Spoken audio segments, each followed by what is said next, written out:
The boy and the glowing creature now stood on the cusp of trust. Hudson, shoulders still weighted by the shock of meeting her in the woods, wasn't yet entirely sure why Missy, this strange radiant being of soft golden light, had appeared to him. But one thing was certain: their bond, tentative though it may be, was growing with every step they took into the woods together. Missy wasn't like a pet, nor really like a human friend.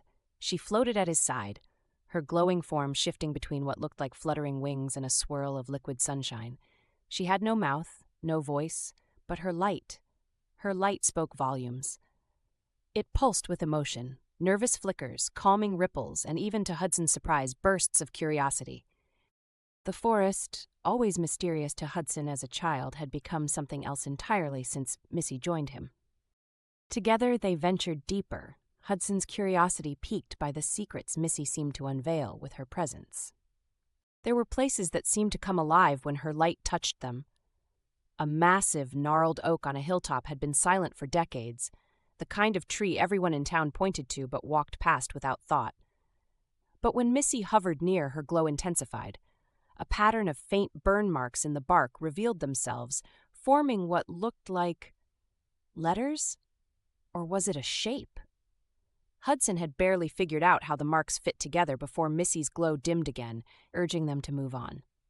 This was becoming a pattern, around hidden streams that sang faint melodies when the stars blinked through the branches overhead, near stones carved with weathered, ancient runes. Hudson couldn't read, even at the base of an abandoned campsite strewn with rusted tools. Missy brightened when they were close, almost as if she, too, was piecing something together from the secrets the forest had buried so long ago. Hudson first noticed this strange pattern of hers a couple of days after they met, but now he was sure of it. She was leading him somewhere, or maybe the forest was leading them both. Either way, Hudson's chest tightened every time another discovery surfaced. He was inching closer to something big. What it was? He didn't know. "Missy," Hudson whispered one night. He wasn't sure why he liked speaking to her when he knew she couldn't respond with words, but talking helped him feel less alone. The two had huddled under an open patch of sky, their camp. Hudson had dragged an old quilt out here after dinner, the kind of old-timey thing his grandmother packed away after his mom didn't want it anymore, and swung his flashlight back and forth across the clearing. Sleep never came easy for him these days.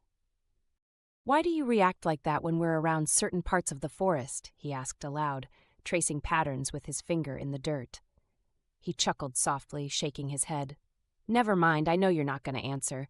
Still, it's weird, like you're drawing a map or something." Missy nudged forward a bit as though to get closer. Hudson caught the faintest flicker across her edges, a faint gold pulse, like the memory of a faint laugh, or so he imagined. It wasn't until the next day that everything began to click together. Hudson's grandmother had a house like no other, old, creaky, filled with corners that felt like ghosts might settle there just for the aesthetics. He always loved visiting, ever since he was little, but now the house felt emptier. His grandmother tried her best to keep spirits alive for him since his dad was at work, but Hudson knew she was struggling too. Her comfort wasn't in words, it was in moments, like when she'd suddenly bake cinnamon rolls for no reason, or show him old family things tucked away in boxes, just so he'd get distracted for a while. "I never showed you this old thing, did I?" she said one afternoon, her smile weary. She motioned Hudson upstairs with her to the attic, Missy floating quietly by his shoulder.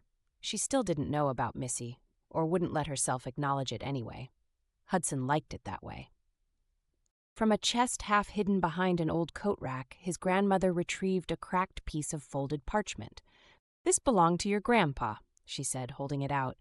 "It's just an old woodsman's map of this area, but he told me it was special, that there were secrets in these woods, things people forgot after all this time. He used to joke about digging holes looking for treasure." Hudson snorted despite himself. "Treasure?" Hudson repeated, his curiosity piqued, a playful disbelief in his voice. His grandmother clicked her tongue, giving him that half-smile adults give when they know life isn't quite as magical as it used to be. "Something like that," she replied, her voice tinged with nostalgia. As soon as Hudson unfolded it, Missy's glow shifted. Not dramatically, but enough. Hudson noticed. Her edges were sharper, brighter. She darted closer to the paper, her light shifting as though it were searching for something. "Go ahead," his grandmother said softly, stepping back to let him take it in. The map was old, the ink faded but still legible. It outlined much of the forest around their house, paths he recognized, landmarks he knew. But there, scribbled faintly in the center and circled in a jerky, uneven hand, was a mark. It wasn't labeled, nor did it look familiar. Hudson's stomach flipped. Missy pressed closer to the map, glowing brighter now.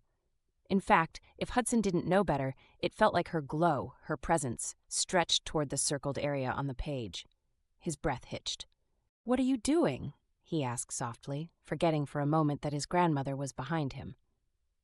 Missy flickered once more and bobbed lightly, as if to nudge him forward, out the door. He looked up sharply. His grandmother's mouth quirked at his distant focus. "What's got you all worked up?" Nothing," Hudson said quickly. He folded the map again with trembling fingers. The circuit in his mind buzzed loudly now. It wasn't nothing. It was something. And that something was waiting for him in the woods. By nightfall, Hudson couldn't stop glancing between the sky and the map tucked into his jacket pocket. Missy hovered beside him like a firefly as they walked toward the forest line. This time, though, their path felt different. Almost alive in a way Hudson hadn't noticed before. The forest at night used to scare him, used to make him itch to run back inside. But now, with Missy there, her pulse like a guiding rhythm and the map crinkling in his jacket, it didn't just feel safe. It felt like it was calling them. As they walked deeper, Hudson watched the way the stars wove through the tangled canopy above. Every now and then, Missy would react strangely whenever his gaze lingered on certain constellations, almost as if she wanted him to connect them. They aligned too perfectly above their heads to be random. But Hudson didn't know how to read stars, not yet anyway. The boy and the glowing creature now stood on the cusp of trust. Hudson, shoulders still weighted by the grief of his father's recent passing, wasn't yet entirely sure why Missy, this strange, radiant being of soft golden light, had appeared to him. But one thing was certain. Their bond, tentative though it may be, was growing with every step they took into the woods together.